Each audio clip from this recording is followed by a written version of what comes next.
All right, diving in today, we've got a really interesting topic.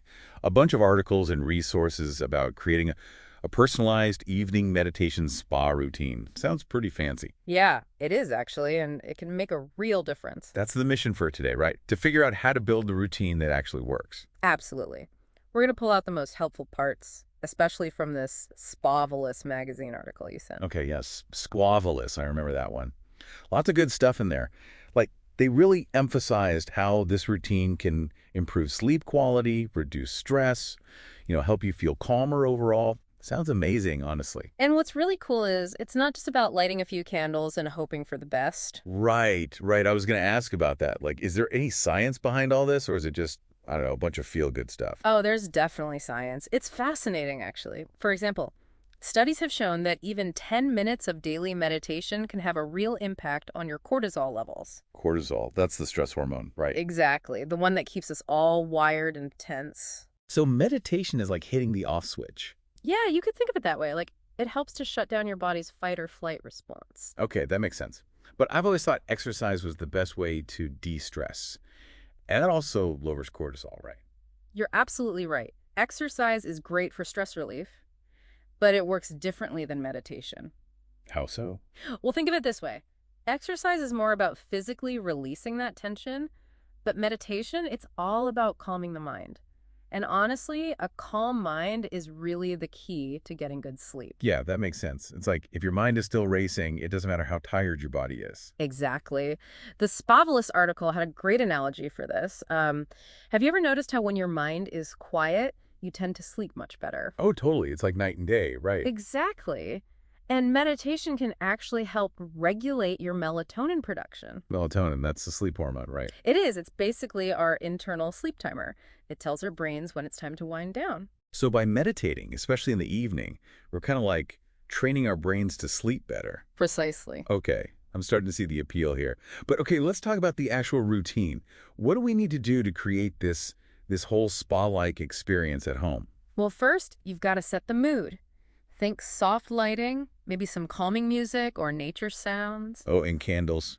Can't forget the candles. Absolutely. Candles are great. And don't underestimate the power of a diffuser with some essential oils. Ooh, lavender. I love lavender. Lavender's a classic for relaxation. Chamomile is another good one. It's all about creating a space that signals to your mind and body that it's time to unwind. Love that. And what about incorporating some natural elements, like a water fountain or some plants? The Spavelous article talked about that. That's a great idea. Bringing nature indoors can have a really calming effect. It's funny, right? Like we spend all day cooped up inside, and then we try to recreate nature in our homes. It's true, but there's a reason for that. Even small doses of nature can really boost our well-being. Yeah, yeah. It's like, think about how you feel when you're walking in the woods or sitting by the ocean. Exactly. Instantly calmer. All right, so we've got our spa-like space set up. Yeah. What are the essential parts of the routine itself? Well, the article recommends a few things: mindfulness meditation, aromatherapy, soothing sounds. It also suggests incorporating some hydrotherapy. Hydrotherapy, like a bath or something. Exactly. A warm bath, a foot soak, even just washing your face with warm water can be really relaxing. And then there's gentle movement, like light yoga or stretching. I can see how all of that would help to unwind, Yeah, but it seems like a lot to fit in. it is. But the great thing is you don't have to do it all every night. That's the beauty of personalization. I remember they had that cool comparison table in the article, right? Breaking down all the different techniques and their benefits. Exactly. It's like a menu of relaxation options. You can pick and choose what works for you. Awesome. But for someone just starting out, is there a particular order we should follow? Well, typically you'd start by dimming the lights, setting the mood in your sanctuary. Right. Get those candles going. Then maybe do some gentle stretches or deep breathing exercises to release any tension from the day. Okay. That makes sense. To kind of prep your body for relaxation. Exactly. And then we move on to the meditation part. Exactly. There are so many different types of meditation, though. Is there one that's particularly good for beginners? You know, guided meditation is always a good starting point. There are tons of apps and online resources, Oh, yeah. Guided meditations. I've tried those before. They can be really helpful. especially for relaxation and sleep. So warm up with some stretches, do a guided meditation, And then it's spa time. Exactly. That's when you can draw a warm bath, add some Epsom salts, maybe some lavender oil, Ooh, yeah. Nice long soak. or a foot soak if you prefer. Hmm. The warmth of the water is really soothing for tired muscles. Okay, I'm sold. But I can already see myself getting sidetracked and skipping steps. Any tips for staying consistent? You know, one thing that can be surprisingly helpful is to create a checklist. A checklist. Yeah. Like for relaxing. I know, it sounds a little funny, but trust me, something as simple as checking off each step can really help you stay on track. Oh, that's a good idea. It's like a visual reminder to prioritize self-care. Exactly. And you can always adjust it as you go. Okay, so checklist it is. But what about people who, like, they have a hard time relaxing even when they try? I know I tend to hold a lot of tension. Oh, I hear you. And you know what? That's actually super common. It's something a lot of people struggle with, especially after a long, stressful day. So what can you do? Well, one technique that can be really helpful is called progressive muscle relaxation. Have you ever heard of that? So progressive muscle relaxation. Basically, it involves tensing and releasing different muscle groups in your body. Interesting. I don't think I've ever tried that. It's really effective for releasing that built-up tension. And it can also help you become more aware of where you're holding stress. Oh, that's a good point. I know I clench my jaw without even realizing it. Exactly. A lot of people carry tension in their shoulders, their neck. This technique helps you to consciously let go of all that. Okay, I'm definitely going to look into that. But for now, let's move on to part 2 of our deep dive. Sounds good. So last time we talked about the science behind evening meditation and creating a calming space. But I want to get into the nitty-gritty of the routine itself. Yeah, let's dive into the details. And specifically, I'm interested in personalization. Yeah. Because, everyone is different. What works for one person might not work for another. Absolutely. And that's one of the best things about this routine. It's super adaptable. So let's say I'm short on time one night. Can I still benefit from a shorter version of the routine? Absolutely. Even 5 or 10 minutes can make a difference. You don't have to spend hours on this. That's good to know. Because some nights, I'm just wiped out. I hear you. And some nights you might just want to focus on one element of the routine, like maybe you just do a quick guided meditation before bed. Right. And other nights, you might have more time to luxuriate in a long bath. Exactly. It's all about finding what works for you and your schedule. The Spavelous article had some good tips on how to change up the ambiance, too, like using different essential oils or trying different soundscapes. Oh, yeah. That's a fun way to keep things interesting. I love the idea of experimenting with different scents, like lavender is great for relaxation, but maybe sometimes you want something more energizing. Right, like bergamot is known for its uplifting qualities. Oh, yeah. I love bergamot. And then for soundscapes, you could try nature sounds, instrumental music, white noise. There are so many options. It's like creating a personalized spa menu. Exactly. Okay, so we've talked about adjusting the duration and changing up the ambiance, but the article also mentioned adding personal touches. What do they mean by that? They were talking about incorporating things that have special meaning for you. Like maybe you light a candle that reminds you of happy memory. Oh, I like that. Or you could put a favorite photo nearby.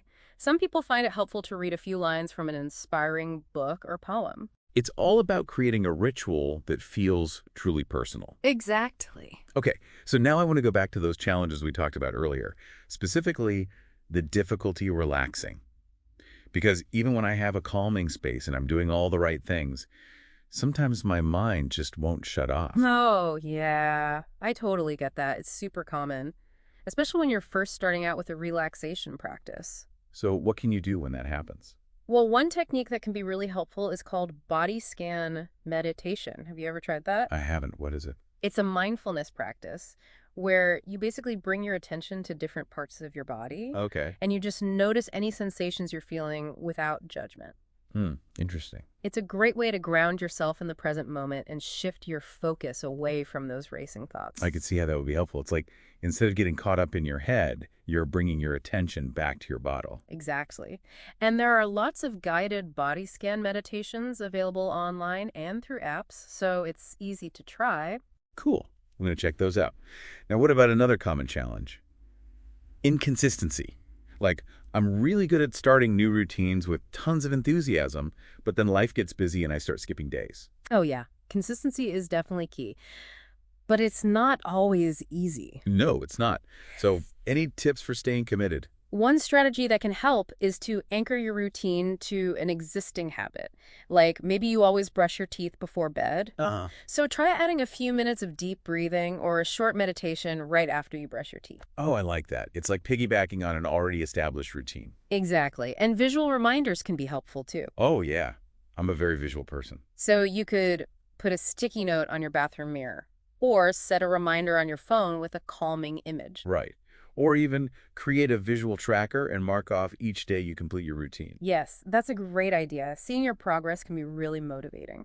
Okay, so we've got some good strategies for staying consistent. But I think it's also important to remember that this is a personal journey, and it's okay to be flexible. Oh, absolutely. You don't have to be rigid with this routine. In fact, it's better if you're not. Right. Like some nights you might need a long, luxurious bath. And other nights, a quick meditation might be all you have time for. Exactly. It's all about listening to your body and being kind to yourself. So no pressure to be perfect. None at all. This is about self-care, not self-criticism. Love that. Hmm. Okay, so let's talk about measuring progress and maintaining consistency over time. How do we know if this routine is actually working? Well, it's not always about seeing huge dramatic changes. Sometimes it's about noticing subtle shifts in your overall well-being. Like what? Like, are you falling asleep easier, waking up feeling more refreshed? Are you handling stressful situations with more grace? Okay, so it's about paying attention to how you feel overall. Exactly. It's about noticing the ripple effects this self-care practice has on your life. That makes sense. But are there also more tangible ways to track your progress? Sure. A lot of people find it helpful to keep a journal dedicated to their evening routine. Oh, like a wellness diary. Exactly. You can jot down how you're feeling before and after the routine, what techniques you used, any insights or observations you have. That's a great idea. And it doesn't have to be super time-consuming, just a few quick notes each day. Right. And there are also some great apps available that can help you track your progress. Oh, yeah, like meditation apps and sleep tracking apps. Exactly. Technology can be a really helpful tool for this. But even without apps, we can still track our progress just by reflecting on our experiences, right? Absolutely. Take a few minutes each week to reflect on how you're feeling. Ask yourself, am I less reactive to stress? Am I experiencing more joy? Am I more patient with myself and others? Those are all good signs that the routine is having a positive impact. They are, and don't forget to celebrate your wins.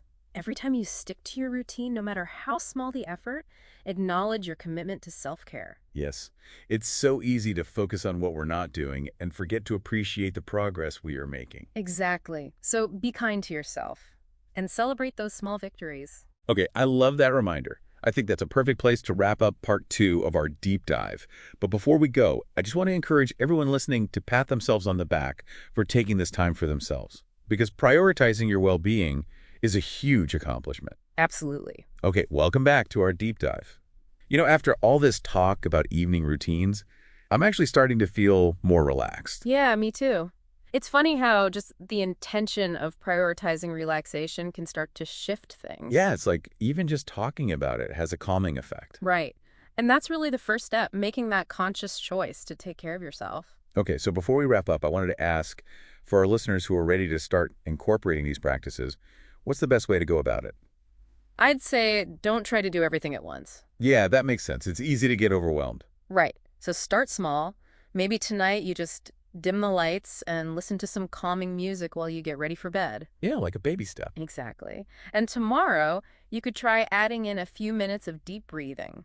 Okay, so just gradually build up the routine. Exactly. And remember, there's no right or wrong way to do this. It's all about finding what feels good for you. Right. Like, if you hate lavender, you don't have to use it. Exactly. Experiment with different scents, different sounds, different techniques until you find what works for you.